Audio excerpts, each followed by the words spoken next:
At night, when the noise of the world fades away, the past begins to speak. What if the stories you learned in school were only half true? What if history still hides secrets, waiting for someone awake enough to listen?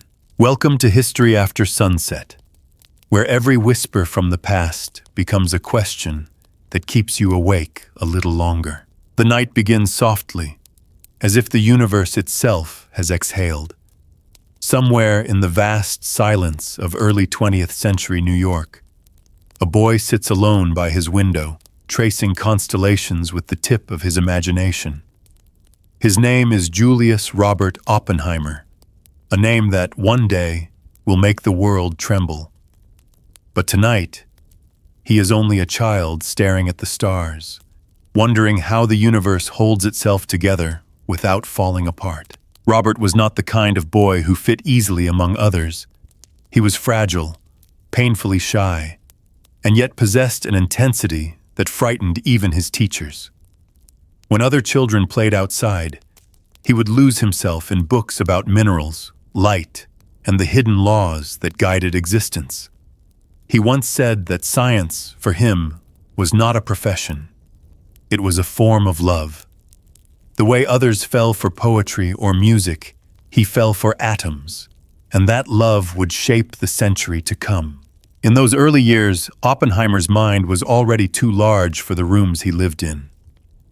His parents, cultured and gentle people, filled their home with art and literature, trying to make the world seem kind.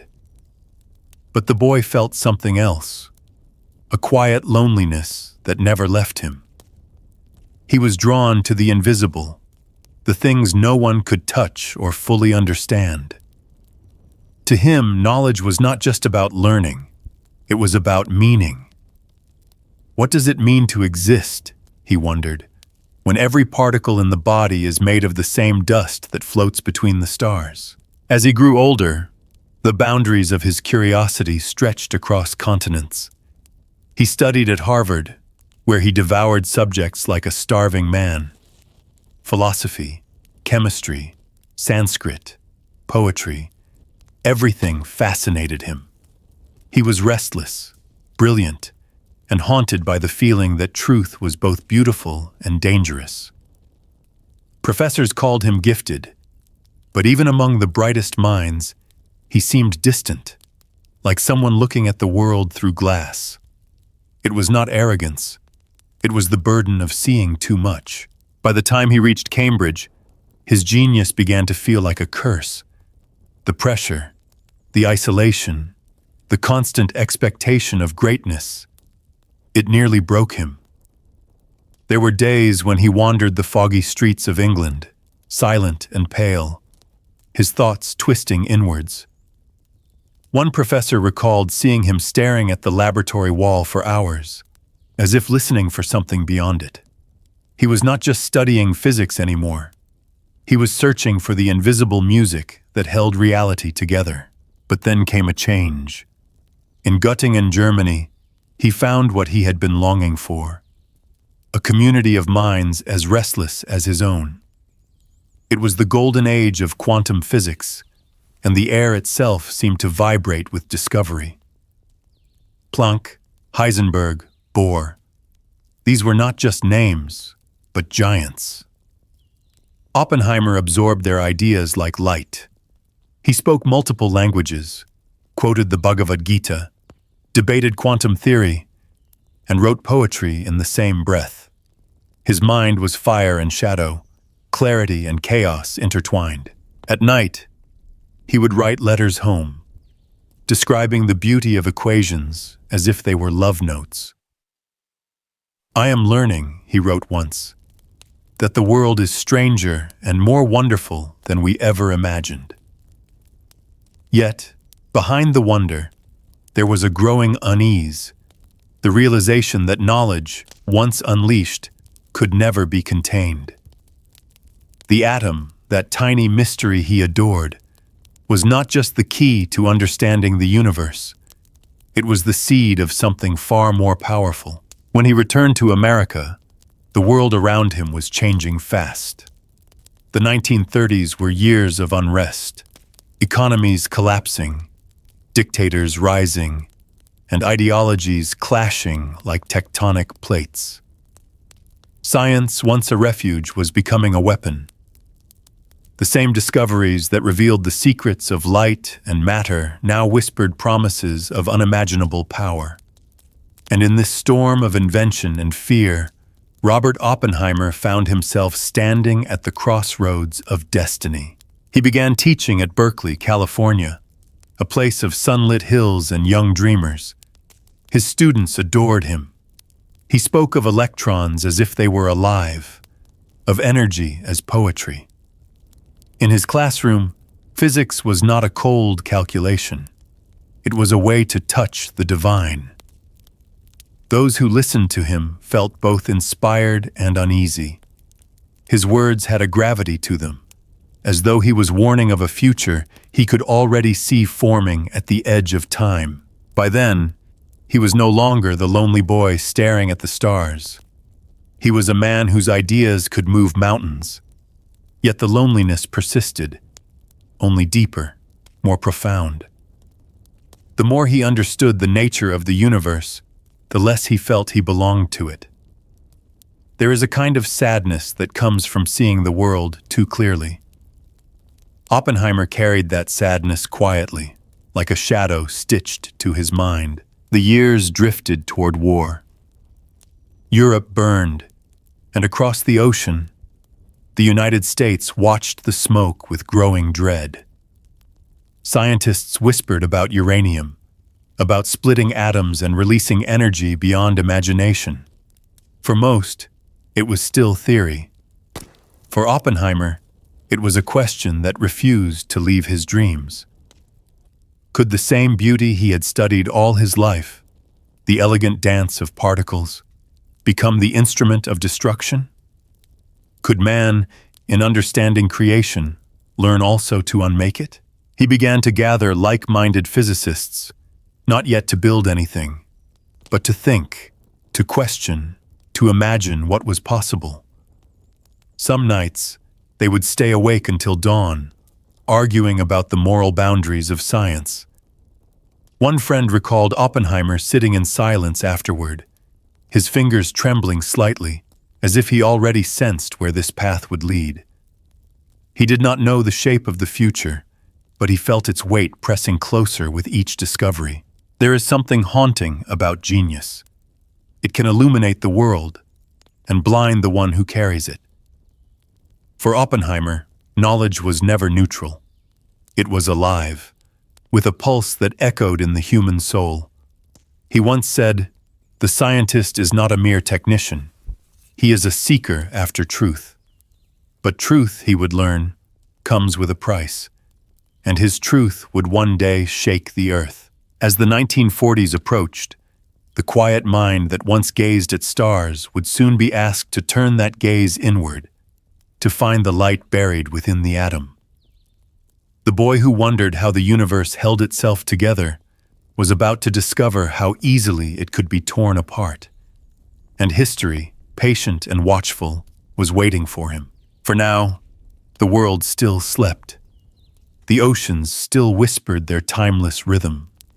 And somewhere, under the same night sky that had once comforted him, Oppenheimer stood at the threshold of something vast and terrible, the dawn of the nuclear age. He did not yet know it, but he was no longer just a scientist. He was becoming a mirror through which humanity would one day see itself, brilliant, flawed, and forever changed. The 1930s arrived like a slow-burning storm. Across the Atlantic, the hum of progress mingled with the echo of marching boots. Europe, once the cradle of reason and enlightenment, was tilting toward madness. In the cafes of Berlin and the lecture halls of Vienna, science and ideology began to share the same uneasy stage. People dreamed of utopia, but the world was quietly preparing for destruction. Oppenheimer watched from afar. From his quiet home in California, he could feel the tremors of a civilization slipping into chaos. The same physics that revealed the inner beauty of the universe was now being twisted into instruments of war.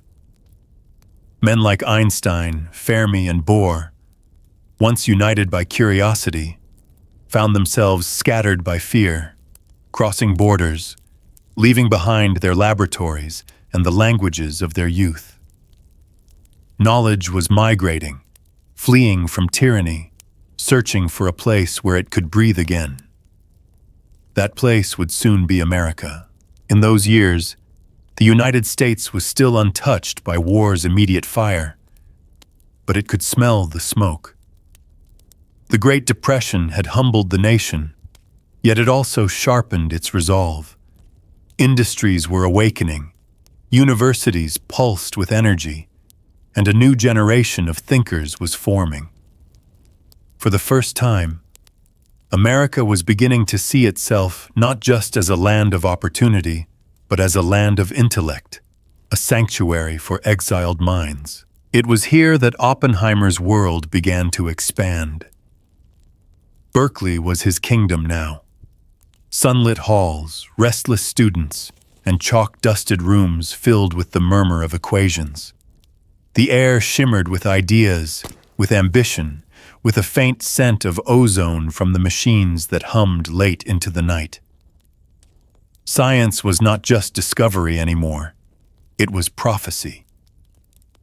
Every atom split in theory carried a whisper of something much larger. Oppenheimer could feel it, an invisible shift, as if the universe itself was drawing him toward something inevitable. But outside those serene walls, Europe was unraveling. Hitler rose to power, and suddenly, intellect became dangerous. Jewish scientists, artists, and philosophers were cast out. Their books burned under the open sky. Among those refugees were men who carried within them the seeds of a terrifying idea, the possibility of a weapon born from the atom itself. It was no longer myth. The mathematics hinted at it, quietly, coldly.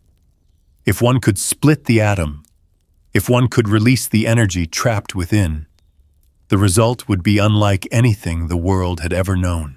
Oppenheimer heard these whispers through letters, conferences, and conversations that stretched across oceans. And though he had always seen science as beauty, a question began to take root in him.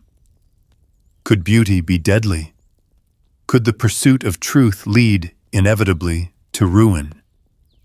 He never said these words aloud, but his students noticed the way he paused longer between thoughts, how his lectures grew quieter, more reflective. There was a heaviness in his tone, as if the equations on the board carried the weight of moral consequence. By 1939, the whispers became warnings. Two German chemists, Hahn and Strassmann, had achieved something extraordinary: nuclear fission. The atom, once thought unbreakable, had been torn apart. It was the birth of a new era, though no one could yet name it. When Einstein, the reluctant father of modern physics, wrote to President Roosevelt about the potential of an atomic bomb, the gears of history began to turn faster. The letter was short, cautious, and world-changing. America would now step into the race for a weapon that could end all wars, or all humanity. In the quiet of his study, Oppenheimer read the reports and felt something inside him shift. It was fascination, fear, and an almost spiritual dread. He understood the implications immediately, perhaps more deeply than anyone else. He once told a friend, "The physicists have known sin, and this is a knowledge they cannot lose." He hadn't known then how true those words would become. The scientific community divided like a cracked mirror. Some argued that their duty was to defend freedom, to ensure that Nazi Germany never held such a weapon first. Others hesitated, warning that once this power was unleashed, it could never be contained again. For Oppenheimer, the line between necessity and morality was beginning to blur. He loved his country, but he also loved truth, and now those two loyalties were moving in opposite directions. It was in these years that he met General Leslie Groves, a man of pure military efficiency who would one day command the Manhattan Project. Their worlds could not have been more different, the soldier and the philosopher, yet they shared a single obsession: speed.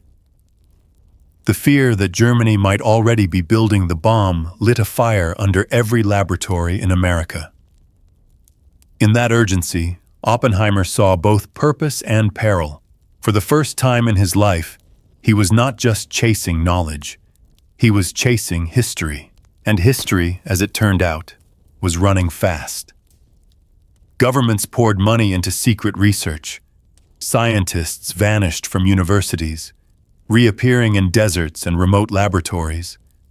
The language of war began to infect the language of science: targets, yield, detonation. Oppenheimer, though still outside the formal project, could sense the shift in the wind. It was no longer a question of if, but when. He spent long evenings alone, sitting by his fireplace, the soft light flickering against his thoughtful face. Friends recalled those nights when he spoke in half-whispers, reciting Sanskrit verses from the Bhagavad Gita. In battle, in forest, at the precipice in the mountains, wherever men struggle, there am I. For him, the ancient text was not just poetry, it was prophecy. Humanity had reached the precipice. He was standing on it. The irony was cruel. The same civilization that had given birth to Bach, Newton, and Goethe was now perfecting the art of annihilation. Science had broken free from philosophy, running faster than the moral compass that once guided it. In the flicker of discovery, the line between creation and destruction disappeared. It was a paradox that haunted Oppenheimer deeply, that the light of reason could cast the darkest shadows. The newspapers of the time were filled with optimism, new inventions, radios, aircraft, the dream of progress. But behind that shining surface, a different narrative was unfolding, one of fear, espionage, and secrets. Laboratories became temples of both wonder and dread. Every experiment carried with it the faint echo of apocalypse. And somewhere in the midst of it all, Oppenheimer, quiet, thoughtful, endlessly restless, was beginning to understand that the future of humanity might rest in the fragile hands of scientists like him. He continued teaching, though his lectures became more introspective. Students noticed how he no longer spoke just about physics, but about ethics, fate, and the responsibility of knowledge. The truth, he once told a class, is never as simple as we want it to be. The more we see, the more we realize how much power we hold over what we see. His words lingered in the minds of those who heard them. Long after the chalk dust had settled, the decade closed with the world teetering on the edge. War had erupted in Europe, and America could no longer remain a distant observer. Men and machines began to move. Across oceans and deserts, new alliances formed, new fears spread, and new questions burned quietly in the hearts of scientists. What is progress? What is responsibility? Can humanity survive its own brilliance? For Oppenheimer, the answer was no longer theoretical. The future had arrived, swift, complex, and unstoppable. And though he still stood in the calm before the storm, he could already feel the wind changing. The age of science had become the age of shadows. And within those shadows, the seeds of the atomic dawn were beginning to glow. The desert was quiet, the kind of silence that holds its breath before something monumental. In the early 1940s, a convoy of cars wound through the lonely roads of New Mexico, carrying men who spoke in hushed tones and guarded glances. Among them sat Robert Oppenheimer, thin and pale, his eyes reflecting both wonder and unease. He had been chosen to lead a project so secret, so immense, that even its name, the Manhattan Project, felt like a riddle whispered to history. What they were about to build would not just change the war, it would change what it meant to be human. The site was called Los Alamos, a remote mesa, far from cities, noise, or witnesses. The government had fenced off the land, emptied the nearby ranches, and built a town that did not exist on any map. It would become a city of secrets, a place where time seemed suspended between past and future. When Oppenheimer first arrived, he stood beneath the vast New Mexico sky and whispered, "This is the perfect place." The horizon stretched endlessly, as if daring him to match its scale. He was no longer just a professor. Overnight, he had become a commander of minds, the shepherd of the most brilliant scientists on Earth. They came from Harvard, Cambridge, Copenhagen, and Berlin. Some were Jews who had fled the terror of Europe. Others were idealists, believing that science could save civilization. Yet all shared one haunting thought. If they failed, Hitler might succeed first. That fear was enough to bind them together. Every morning, Los Alamos buzzed with a kind of nervous magic. Equations covered blackboards, machines hummed, and the air smelled faintly of ozone and ambition. The men and women who lived there worked 16-hour days, driven by both patriotism and the quiet intoxication of discovery. They were racing against time, against Germany, against fate. Oppenheimer moved among them like a conductor before an unseen orchestra. He had no laboratory of his own, no equations to write, yet everything seemed to orbit around him. He was strange as a leader, soft-spoken, distracted, and yet mesmerizing. He remembered everyone's research, their families, their fears. He quoted poetry in half a dozen languages, recited Sanskrit verses at dinner, and spoke of the universe as though it were an unfinished symphony. Some found him inspiring, others found him terrifying.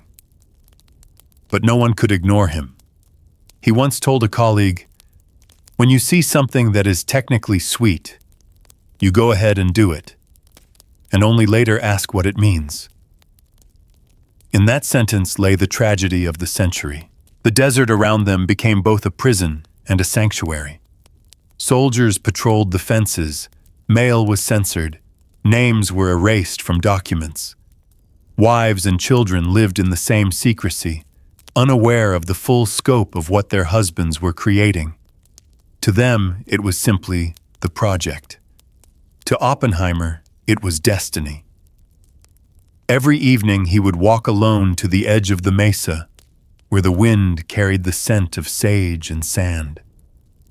He would light a cigarette, watch the sunset, and think about the line between creation and destruction growing thinner each day. Inside the laboratories, the work advanced faster than anyone expected. The challenge was monumental: to take what was known in theory and make it breathe in reality.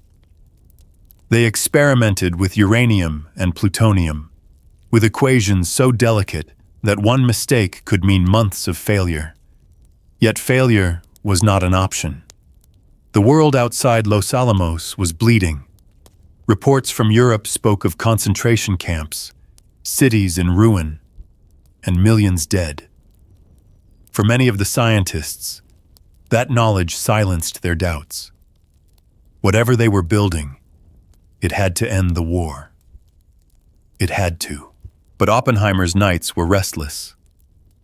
Friends noticed the way he stared into space during meetings, as if seeing something no one else could. He began to lose weight, forgot to eat, and smoked constantly. He was like a man possessed, one colleague recalled. He wanted the bomb not out of hatred or ambition, but because he believed it was inevitable. If it could be made, someone would make it. And he was right.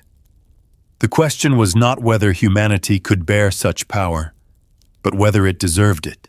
Los Alamos was a paradox, a city of laughter and dread.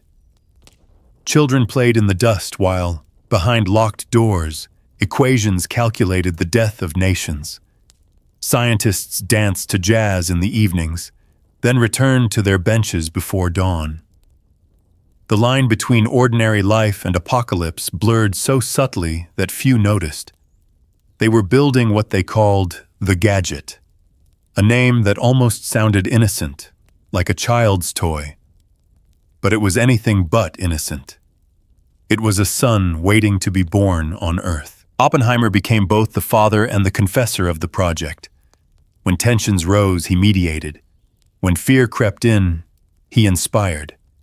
Yet privately, he wrestled with ghosts. He had read the myths: Prometheus stealing fire from the gods, Faust trading his soul for knowledge. He understood that story intimately now. The physicists of Los Alamos were writing its next chapter. They were the modern Prometheans, and the flame they were forging could either warm the world or consume it. As the months turned into years, the pressure grew unbearable. Washington demanded progress. Military officers visited daily, their voices clipped and cold. The scientists, accustomed to theory and debate, found themselves living inside a countdown. Every discovery brought exhilaration and dread. They built the first implosion mechanisms, tested bomb casings, measured shock waves. Every number on the blackboard was a step closer to something irreversible. Oppenheimer aged rapidly. His eyes darkened, his cheeks hollowed. Yet there was a strange grace in him, a stillness that drew people in. One colleague said, he carried the weight of the project as if it were a secret prayer. In his mind, the bomb was no longer just a weapon. It was a mirror, showing humanity what it truly was: brilliant, fearful, and endlessly self-destructive. There were moments, rare and fleeting, when he allowed himself to dream that the weapon might never be used, that its very existence might end war by making it unthinkable. But deep down, he knew better. Human beings, he once mused, are not wise enough to know the limits of their wisdom. And in Los Alamos, that truth felt more tangible than the sand beneath their feet. Outside the fences, the war reached its crescendo. Germany faltered. Japan fought on. The world's attention turned westward, toward the American desert, though it did not yet know why. In July 1945, after years of sleepless nights, the bomb was nearly complete. Its parts, fragile, intricate, deadly, were assembled in secret buildings under armed guard. The scientists gave it a code name: Trinity. The choice was Oppenheimer's. No one asked why he chose it, but those who knew him guessed. It came from John Donne's poem, "Batter my heart, three-personed God," a plea for divine mercy in the face of sin. Perhaps in naming it so, he was already asking forgiveness. The final preparations consumed every hour. Trucks rumbled through the desert, carrying explosives and cables. Technicians worked under floodlights, their faces ghostly in the night. Oppenheimer oversaw every detail, his calm voice steady, his eyes distant. The first light of dawn would soon bring something no dawn had ever seen before. In the quiet before the test, the scientists gathered in the desert, some excited, others trembling. Oppenheimer stood apart, his coat whipping in the wind, the horizon a line of faint gold. Around him, the desert seemed to wait, ancient and indifferent. No one spoke. In that silence, he might have remembered the boy who once traced constellations on his window, dreaming of how the universe held itself together. Now, he was about to find out how easily it could be undone. The countdown began. But that is another story. For now, the desert held its breath, and the man who had led humanity to the edge of creation stood in the stillness, his heart balanced between pride and fear. Los Alamos, the city that never existed, had fulfilled its purpose, and the world, though it did not yet know, was seconds away from waking into a new and terrible light. The night before the test was windless, almost sacred in its stillness. The desert of New Mexico lay under a heavy sky, waiting. At the heart of that silence, Robert Oppenheimer stood surrounded by cables, steel towers, and the quiet murmurs of men who could not sleep. The project that had consumed 3 years of their lives was now distilled into a single, trembling moment. They called it Trinity. The name itself carried both reverence and guilt, a prayer and a warning bound together. He walked among his team that night, speaking softly, reassuringly. The air smelled of dust and ozone, and the sand clung to their boots like memory. Some men tried to laugh, others smoked in silence, but all of them knew. When the sun rose again, the world might no longer be the same. A few hours before dawn, a sudden rain passed over the desert, as if the heavens themselves hesitated, uncertain of what mankind was about to do. Oppenheimer looked up at the storm and whispered to no one in particular, "Lord, these are the last few moments before creation." At 5:29 a.m., on July 16, 1945, the countdown began. 10 seconds. The men took cover in trenches and bunkers, their hearts pounding in the darkness. Oppenheimer stood at a distance, hands clasped, eyes fixed on the tower holding the device, the world's first atomic bomb. The desert held its breath. Then came the light. It was not light as the human eye was meant to see. It was blinding, all-consuming, a white radiance that swallowed night and day together. The explosion did not thunder. It roared silently for an instant, expanding into a fireball that rose higher than the clouds. The sand beneath it melted into glass. The mountains flashed like mirrors. Men miles away felt the heat on their faces and thought absurdly that the sun had exploded. Oppenheimer did not move. In that flash, he saw both triumph and terror made real. He later said it reminded him of a verse from the Bhagavad Gita. "Now I am become death, the destroyer of worlds."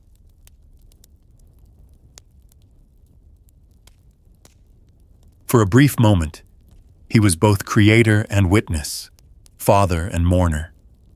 The light faded, leaving a mushroom cloud twisting into the dawn, an unnatural sunrise for a weary world. The men around him erupted into cheers. Some laughed, others shouted, and a few wept. They had succeeded.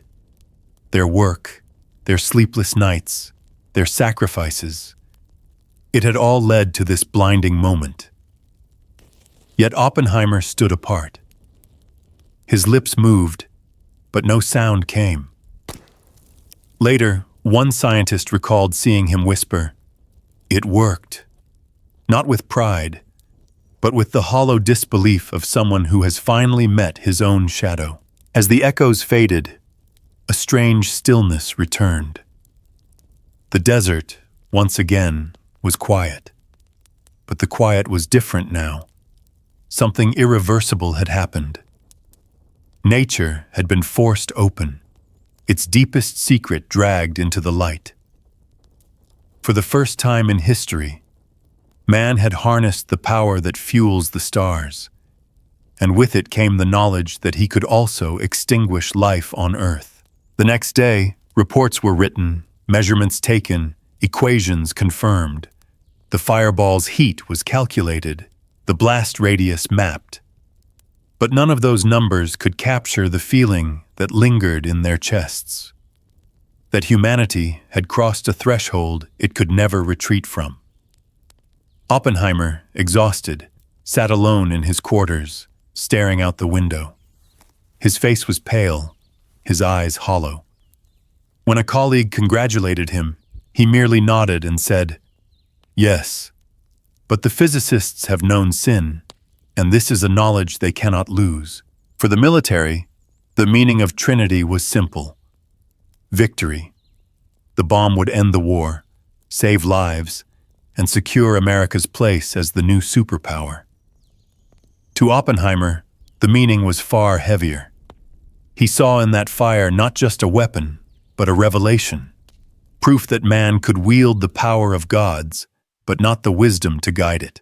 In the following weeks, he attended briefings in Washington, standing before generals and politicians who saw the test as a triumph of science and strategy.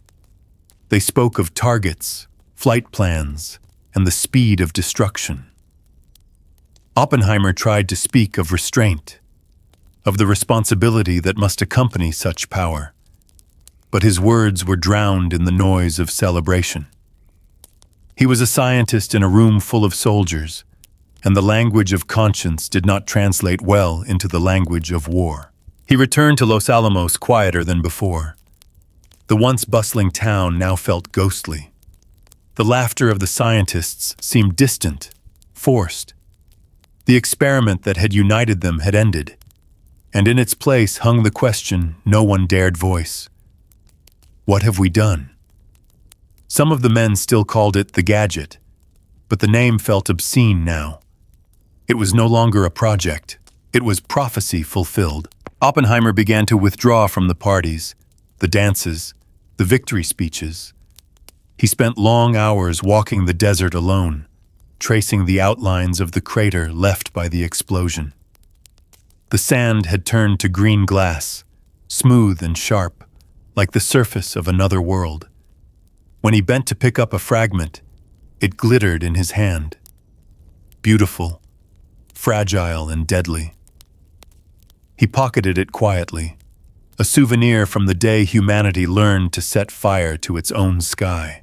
There was a quiet tragedy in his face in those weeks, the kind only seen in men who have reached the summit of their dreams, only to find it barren. The war was still raging in the Pacific, and he knew the decision of how to use the bomb no longer rested with him. He had built the key. Others would decide what door to open. On the morning of August 6th, the news arrived. Hiroshima, a city reduced to dust in seconds, tens of thousands dead. The photographs came later. Children burned into walls, rivers filled with the silent, floating dead. Oppenheimer read the reports in silence. Witnesses said he grew pale, that he did not speak for hours.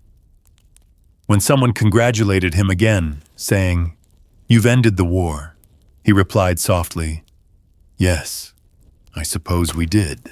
3 days later, Nagasaki followed.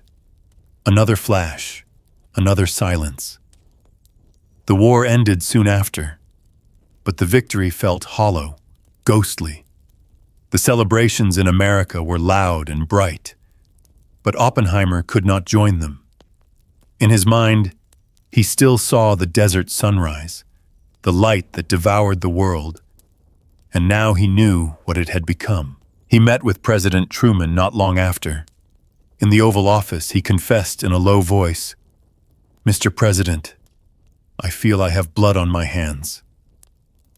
Truman, impatient and proud, waved him off. "The blood," he said, "is on mine." But Oppenheimer knew better. It was on all of them, on science, on civilization, on every human who had ever dreamed of power without mercy. After that meeting, he left Washington shaken. The physicists who had once worshipped him began to drift away, each haunted by their own silence. Los Alamos emptied, and the fences rusted in the sun. But the legacy of Trinity remained, not just in the arsenals of nations, but in the human soul. Something had shifted forever. The genie was out, and no one could put it back. In his solitude, Oppenheimer began to quote poetry again, quieter this time, as though reciting prayers. "We knew the world would not be the same," he said later. "A few people laughed, a few people cried. Most people were silent." His voice trembled, not from weakness, but from the weight of knowing too much. And in that silence, the world entered a new age, the age of light, but not the gentle light of dawn. This was a light born from fear, from ambition, from the restless hunger of man to touch what he should never hold. The Trinity test had ended a war, yes, but it had also begun something far greater and far darker. Humanity had looked into the heart of the atom and found not peace but its own reflection, fragile, brilliant, and capable of ending everything it loved. Oppenheimer returned to the desert one last time, years later, standing on the same sands that once glowed with impossible light. The wind moved softly through the sage. The crater was still there, silent as a scar. He stood there for a long time, neither proud nor broken, just awake. He knew now that the dawn he had called forth was not the beginning of a new day, but the moment the night learned to shine. And from that light, the world would never sleep again. In the weeks after Hiroshima and Nagasaki, the world seemed to exhale, a sigh of relief mixed with disbelief. The war had ended, yet the peace that followed felt fragile, uncertain, almost unnatural. Cities rejoiced, flags waved, and parades filled the streets. But somewhere in the quiet corners of America, Robert Oppenheimer sat alone, his hands trembling slightly as he lit another cigarette. He had helped end one kind of suffering, yes, but at a cost the world had not yet begun to understand. He was no longer just a scientist. The newspapers called him the father of the atomic bomb, a title that sounded both triumphant and cursed. He hated it. There was something grotesque about being a father to death itself.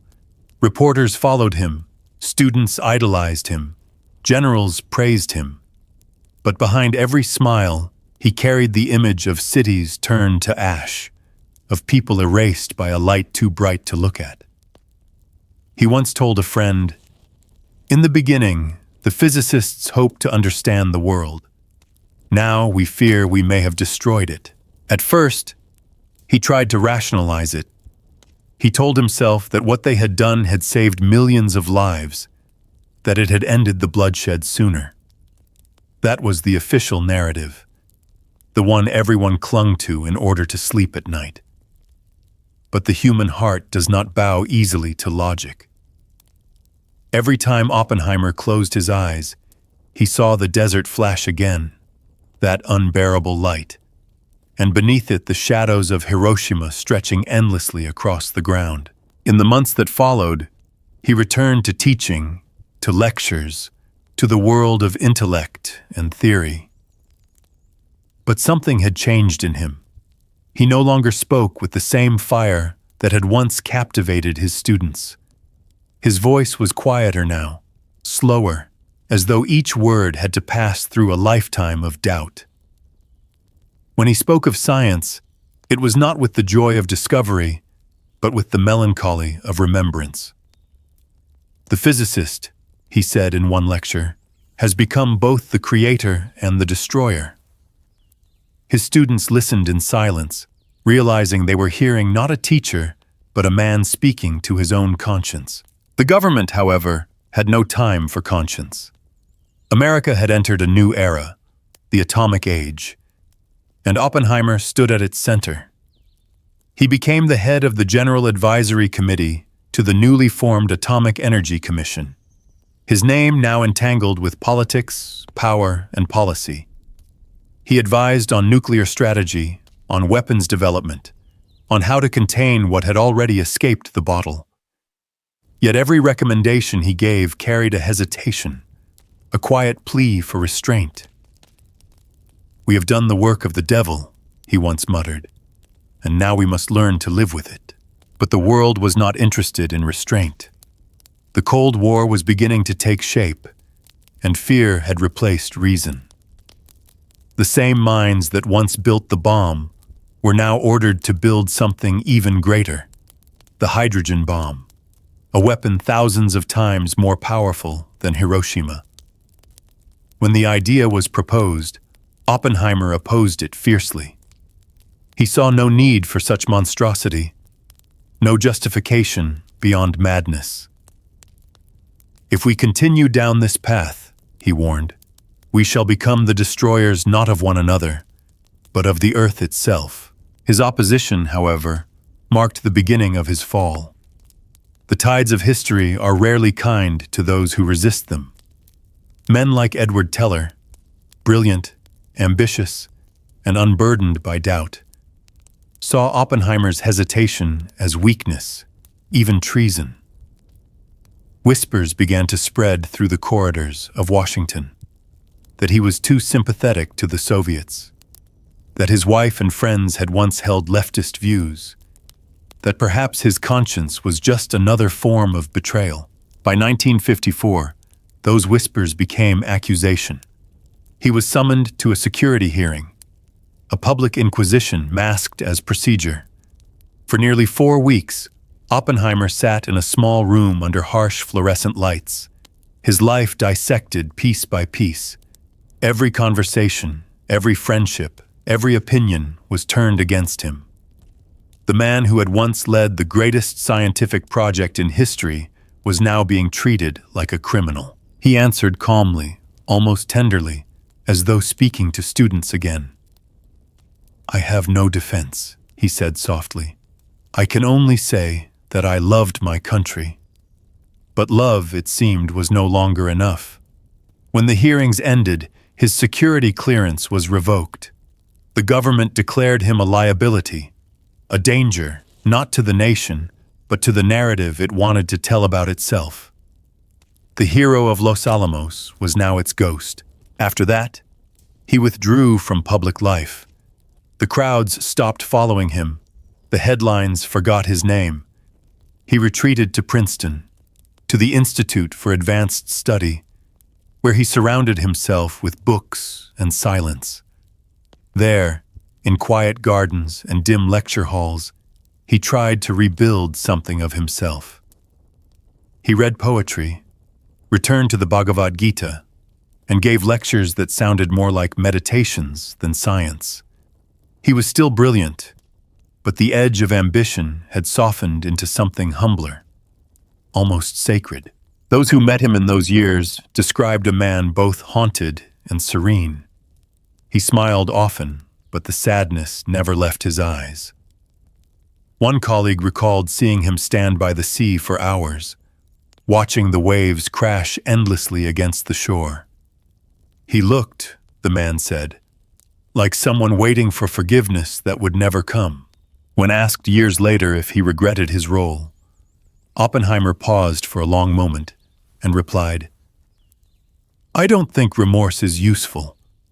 What matters is understanding." It was not evasion, it was acceptance. He knew the truth too well, that history cannot be undone, only remembered. And perhaps that is the cruelest form of justice, to live long enough to understand the consequences of your own genius. But even as he faded from power, his shadow stretched across the world. The weapons he helped create multiplied, filling silos and submarines, circling the globe like mechanical ghosts. The same brilliance that once sought to uncover the secrets of nature had now built machines capable of erasing it. Nations armed themselves not for war, but for deterrence, the promise that mutual destruction would somehow preserve peace. It was a fragile balance, and Oppenheimer could feel its fragility like a heartbeat beneath the earth. Sometimes, in interviews, he spoke softly about the young scientists who continued to chase discovery with unguarded hearts. He envied them, he said, but also feared for them. "They still believe that knowledge is pure," he sighed. "I once believed that too." His words were not bitter. They were weary, like the confession of an old priest who had lost his faith but still kept the candle burning. The public slowly forgot him, as it always forgets those who remind it of its own guilt. He received awards, honors, even a kind of late recognition, but the applause always sounded hollow to him. When President Kennedy later moved to restore his reputation, it was too late. The damage had been done, not just to his career, but to his soul. He had become a symbol, not of triumph, but of warning. A man who had held the power of gods and found only sorrow in his hands. Yet perhaps that was his final gift to the world, the reminder that brilliance without humility leads only to ruin.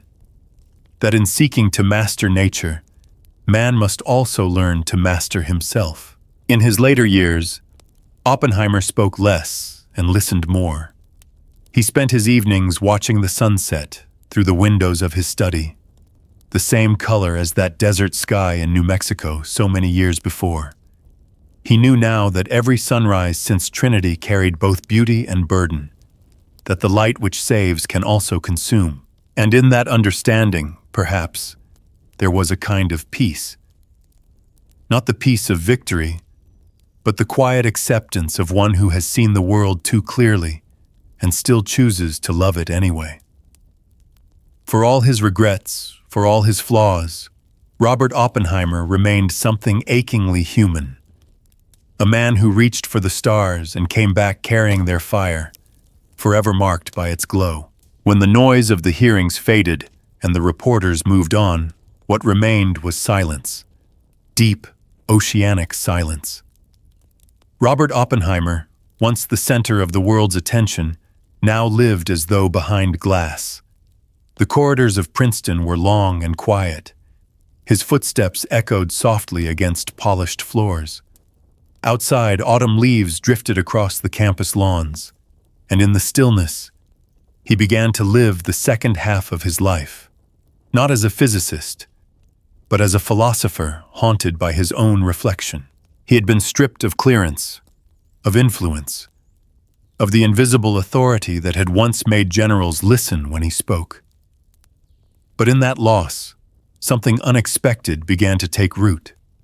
For the first time in decades, he had space to think freely, not about atoms or equations, but about the strange moral landscape he had helped to create. He began to speak less of science and more of conscience. His lectures at Princeton were softer now, slower, like the turning pages of an old book. Students described his voice as sadly beautiful, the sound of a man who had seen too much light. He no longer sought to prove or to convince. He spoke instead in questions, as if gently inviting the world to pause with him. "We knew the world would not be the same," he said one evening, his tone like a whisper drifting through candlelight. Some people laughed, some cried, but most of us were silent. That silence became the theme of his years in exile. A silence not of shame, but of comprehension, as though words themselves could no longer bear the weight of truth. At the Institute for Advanced Study, he surrounded himself with thinkers from every discipline: mathematicians, poets, historians, and philosophers.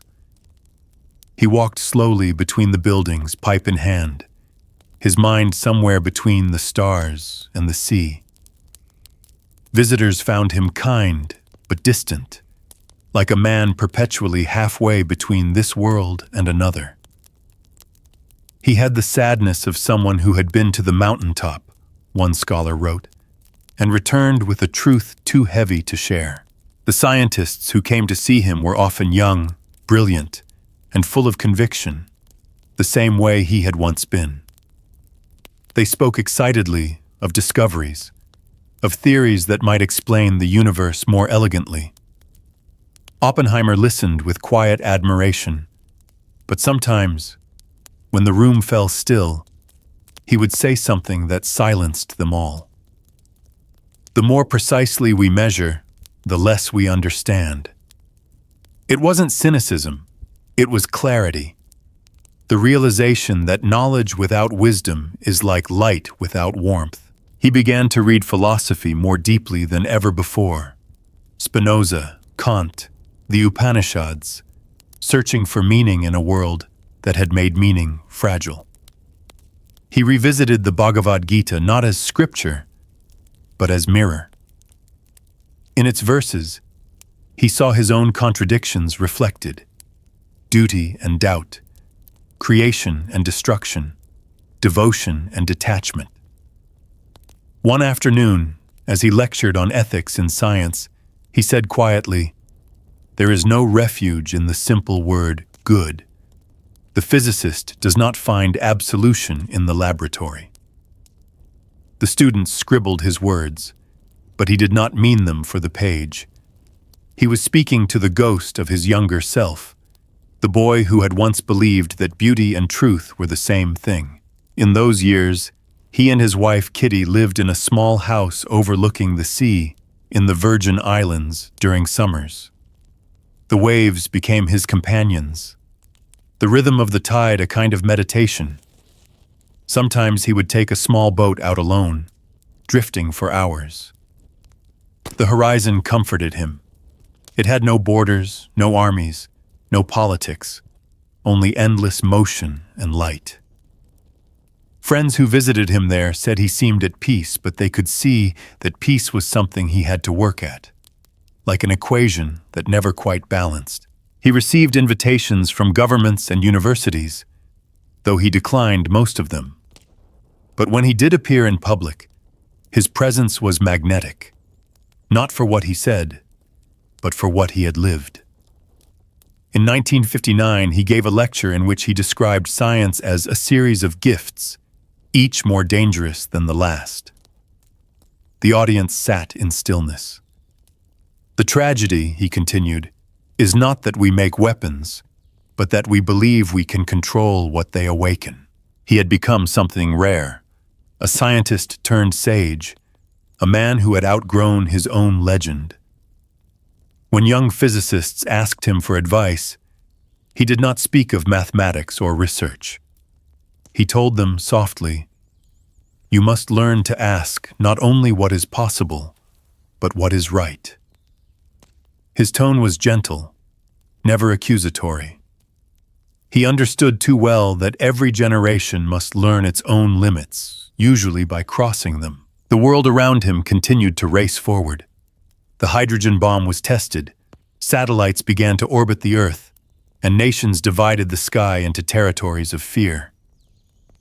Oppenheimer watched it all unfold, with a melancholy that was neither despair nor surprise. "We are in a race," he told one interviewer, "between enlightenment and extinction." He smiled faintly after saying it, as though he knew which was winning. In time, the hostility toward him softened. The Cold War had many villains, and Oppenheimer no longer fit neatly into any of them. Presidents came and went, scientists grew old, and the sharpness of accusation dulled into historical irony. In 1963, the government that had once humiliated him offered him a token of reconciliation, the Enrico Fermi Award, a gesture meant to close old wounds. Oppenheimer accepted it politely, but without ceremony. "It is good to have done something and then to be forgiven for it," he said quietly. The applause that followed was long, but he barely seemed to hear it. He continued to teach, though his classes were more like conversations. He would begin with a memory, the desert sky, a question about morality, a fragment of poetry, and then let the discussion flow like a tide. "The world," he told his students, "is not made only of particles, but of choices, and choices, once made, cannot be unmade." In those moments, he was no longer the architect of the bomb. He was simply a man trying to guide others through the maze he had once wandered blind. As his health declined, he spent more time near the ocean, sitting for hours as waves broke and retreated. There was something eternal in that rhythm, something that reminded him of the balance he had always sought. The union of destruction and creation, of silence and sound. One evening, he told a friend, "The sea is the only thing left that doesn't judge." It was said without bitterness, only truth.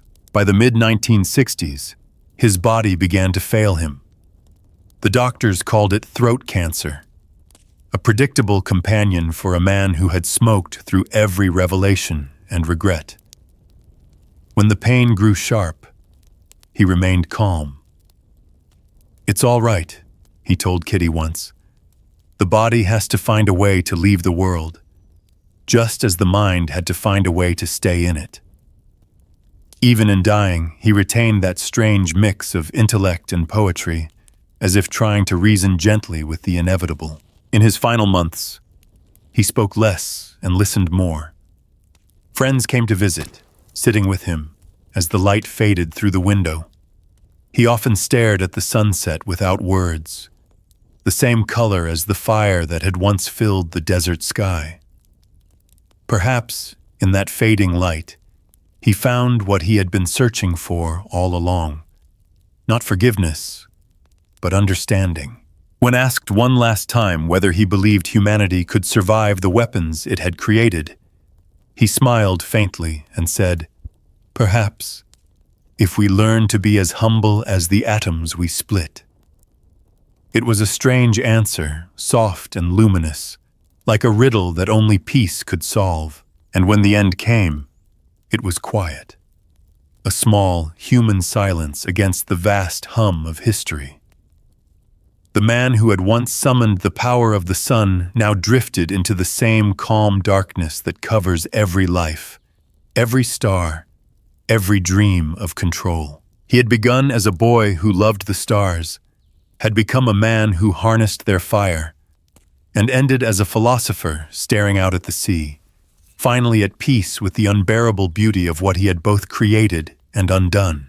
Long after Robert Oppenheimer's voice faded into silence, the world he helped create kept speaking in a language made of fear and fascination. The bomb he had once watched bloom like an artificial sun became more than a weapon.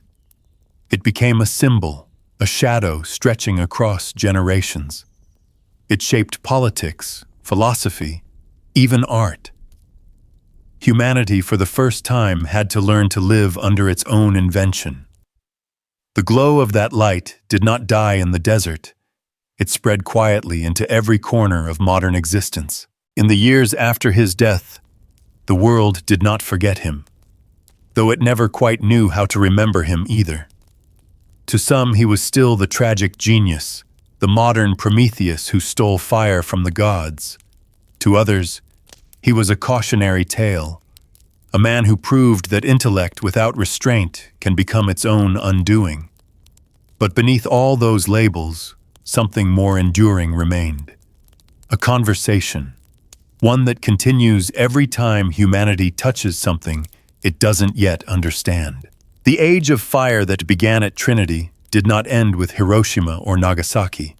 It evolved, multiplied, took on new names: deterrence, balance of power, mutual assured destruction. Nations built thousands of bombs, each more precise and more monstrous than the last. The world lived through decades when one wrong decision, one trembling hand, could have turned the sky into flame. Yet somehow, the fire never came again. Perhaps it was fear that kept it at bay.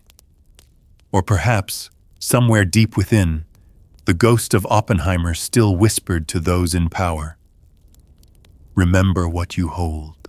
In the West, his image became almost mythical. Students read his words not as confession, but as prophecy. Artists painted him as a man divided, one half in light, one half in shadow. Poets wrote of his hollow eyes and trembling voice. Even those who knew little about him could feel his paradox, that humanity's greatest discovery had also been its first true encounter with guilt. He had opened a door that could never be closed, And yet through that door, we had learned something essential about ourselves. That our intelligence is both our salvation and our temptation. The Cold War turned that paradox into policy. Entire generations grew up practicing drills beneath their desks, waiting for sirens that, mercifully, never came. Children in America and the Soviet Union stared at maps of destruction drawn by men who had never met. The fear was invisible but constant, a quiet pulse beneath the daily rhythm of life. And in that atmosphere of dread, Oppenheimer's words resurfaced. The physicists have known sin. It was no longer just about scientists. It was about everyone.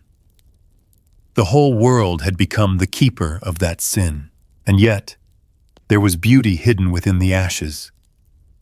For even as nations armed themselves, others began to question. Philosophers, theologians, and artists all turned toward the same haunting question. What does it mean to wield power over life itself? The nuclear age forced humanity to grow older, to think in centuries instead of moments. It reminded us, in a way that only fear can, how fragile everything truly is. In the decades that followed, the fire that once terrified the world also inspired it. Nuclear energy lit cities, powered hospitals, and opened new frontiers of science. The same equation that could erase life also sustained it. It was as if the universe had placed both salvation and ruin inside the same atom, waiting for us to choose which one to set free. Oppenheimer had once warned that the physicist is not a mere technician. He is a seeker after truth. But the truth he left behind was not an answer. It was a question. And it still glows quietly inside every reactor, every laboratory, every dream of progress. History has a way of softening its judgments over time. As the decades passed, Oppenheimer began to be seen less as a villain or a saint, and more as what he truly was, a mirror. His story became a reflection of humanity's own contradictions, our brilliance and blindness, our courage and fear.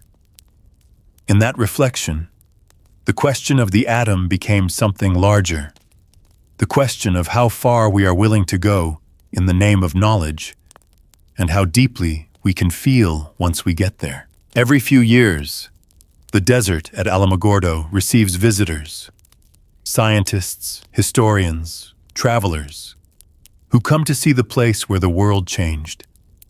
The glass still lies beneath the sand, fused by that first explosion into a strange green stone called trinitite. It sparkles faintly under the sun, beautiful and dangerous. Some pick up a fragment, hold it in their hands, and imagine the man who once stood here at dawn, watching the impossible unfold. The wind is the same. The horizon has not changed. But the silence feels heavier, as if the earth still remembers the sound of creation. For many, that moment in 1945 marked the end of innocence, the point at which science could no longer claim purity. Before the bomb, progress had meant hope. After it, progress meant responsibility. That shift, subtle yet irreversible, became Oppenheimer's true legacy. He had forced humanity to confront the moral weight of its own intelligence, and in doing so, he turned every scientist, every leader, every ordinary citizen into a custodian of that fire. In classrooms across the world, his story is told not to frighten, but to remind. Students learn of his brilliance, his tragedy, his fall, but also of his humility. They read his words and hear the echo of a man who, in his final years, chose contemplation over power. He became a symbol not of destruction, but of awakening, proof that even in failure, there can be wisdom. Perhaps that is why, despite everything, his name still evokes a kind of tenderness. There was something deeply human about his flaw, a reminder that our greatest mistakes often come from our most noble intentions. And maybe that is what endures. Not the weapon, not the war, but the awareness that followed. The bomb changed the course of history, but Oppenheimer changed the way we see ourselves. He made humanity look inward and ask questions it had never dared ask before. What are we capable of? What should we be afraid of? And what, if anything, can redeem us from the brilliance that nearly consumed us? Today, when we speak of technology, of artificial intelligence, of the next great leap forward, his shadow lingers quietly at the edge of every conversation. The questions he raised about morality and invention remain unanswered, as relevant in the digital age as they were in the atomic one. Perhaps that is his truest gift, not the fire he gave the world, but the mirror he left behind. For all his contradictions, Oppenheimer embodied the eternal struggle of the human spirit, the desire to understand, even when understanding hurts. His life stands as both a warning and a prayer.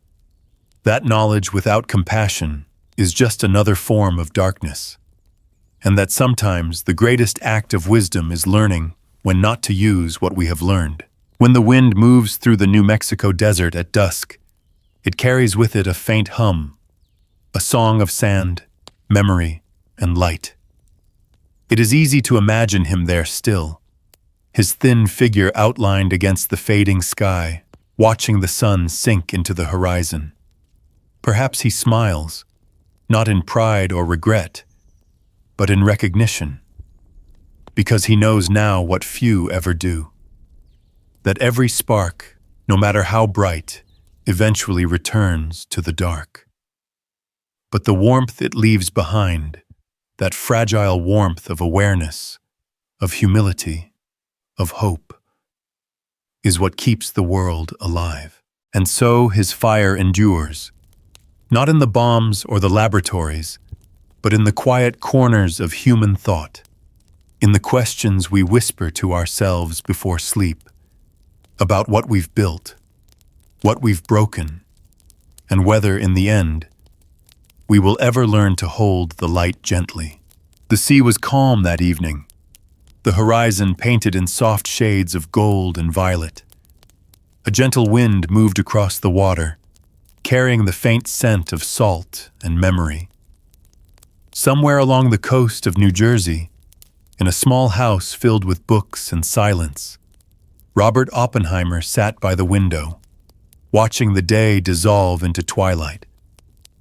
The world had changed beyond recognition since that first light rose in the desert. Yet in this quiet hour, time seemed to slow, to fold gently back upon itself. The noise of history faded, leaving only the rhythm of the waves and the slow breath of an old man who had seen too much. In his later years, Oppenheimer rarely spoke of the bomb. It had become less a memory and more a shadow, something that lingered even when unspoken. When visitors asked him what he thought of it now, he would pause, smile faintly, and change the subject. "It was an era," he would say softly, "and all eras end." There was no bitterness in his tone, only a weary kind of grace. The young man who had once dreamed of unraveling the secrets of the universe had become a philosopher of silence, a guardian of lessons paid for with light and fire. He spent long afternoons reading ancient texts, poetry, philosophy. He loved Spinoza's vision of a universe governed by reason yet pulsing with mystery. Sometimes he would quote lines aloud, his voice slow and almost reverent. "We are part of nature, not its masters." Perhaps that was what he had come to believe most deeply, that all his life he had mistaken control for understanding. He no longer sought to grasp the universe. He simply wanted to listen to it. On certain nights, he would step outside to watch the stars rise. The same constellations that had fascinated him as a boy still glittered above, cold and eternal. Yet they no longer beckoned him to dissect their secrets. Now they seemed like old friends, distant, silent, forgiving. He often said to his students that knowledge is a kind of intimacy, not conquest. "We thought the atom would answer everything," he murmured once, "but it only gave us more questions. Maybe that's what truth really is, the space between what we know and what we fear." His mind, though slowed by age, remained sharp, restless, luminous, full of quiet reflections. He lectured occasionally, speaking less of physics and more of philosophy, of the strange balance between curiosity and compassion. "The world," he would say, "has grown so clever, and yet I wonder if it has grown kind." His words carried no accusation, only melancholy. The students who listened felt something rare, a man speaking not as a scientist, nor as a martyr, but as a human being who had glimpsed both the beauty and the cruelty of knowledge. Sometimes, as he walked by the sea, he would think of Los Alamos, the faces of the young scientists, the nervous laughter, the blinding sunrise. Memory did not torment him anymore. It had softened, worn smooth by time. He could look back now without flinching, as one might look at an old photograph of themselves, recognizing the person, but no longer being him. "We were children then," he told a friend. "Children who learned too quickly what only gods were meant to know." The world, meanwhile, had kept spinning forward. Rockets had touched the moon. Satellites now watched the Earth from above. Humanity had learned to harness the atom not only for war, but for medicine, for energy, for exploration. And yet, the same unease persisted, that faint hum beneath civilization's heartbeat, the knowledge that we still lived beneath our own creation. Oppenheimer understood that unease better than anyone. "Progress," he said, "is not the opposite of danger. It is its reflection." He often wondered whether the human race would ever learn to balance its brilliance with its humility. He had stopped expecting an answer long ago, but he found comfort in the question itself. It meant that humanity was still thinking, still searching, still alive. "As long as we question ourselves," he said once, "there is hope. Silence, not destruction, is the true end of the world." One autumn afternoon, he sat on the porch as the wind scattered the leaves around him. His wife, Kitty, had passed not long before, and for the first time in many years, the house felt truly empty. Yet he did not fear solitude. He welcomed it, as one might welcome rest after a long voyage. "There's a peace," he whispered once to a visitor, "in knowing that you've gone as far as you can go." He began writing short reflections in the final months, fragments of thought, unpolished, private. They were not confessions nor apologies, but meditations on existence. In one he wrote, "The physicist seeks the smallest particle, the poet seeks the largest truth. Perhaps they are the same thing seen from different distances." In another, more personal line, he scribbled, "We built a light to end the darkness, and then discovered the darkness within the light." The handwriting was uneven, fragile, like the voice of someone speaking through dust. In February 1967, his body, thin and frail, finally began to surrender. The cancer had spread quickly. He spoke little, but when he did, his words were calm, almost detached. "It's strange," he told his daughter, "how the world keeps going without us, as if it were never ours to begin with." He did not speak of regret. He spoke of wonder.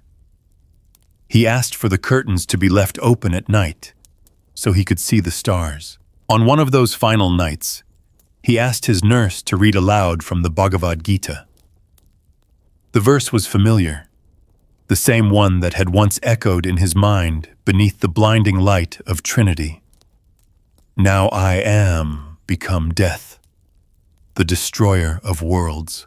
But this time he stopped her before she could finish. It was never about destruction, he said softly. It was about becoming aware.